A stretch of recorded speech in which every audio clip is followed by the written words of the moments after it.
Maganda siya. Yung kawali, non-sticky talaga siya. Sa Lazada ko siya nabili.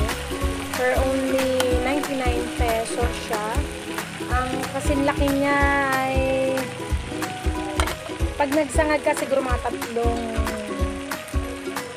ayan, ganyan. Hindi ko maano kung 9 inches yan sa ruler. Meron yan yung malaki 14 inches sa Lazada. Sa 120 plus, I think.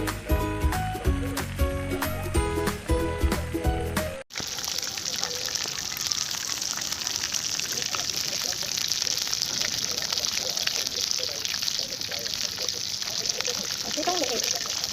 Ginabad ko sa suka ng 5 minutes para mas malutong siya pag pinili. Ito yung aking pinagbabaran.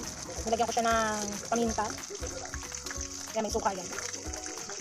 Ito mga kapatid, try natin yung crunchiness.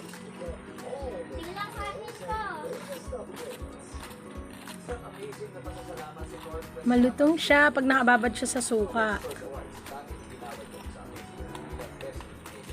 Oh my gosh!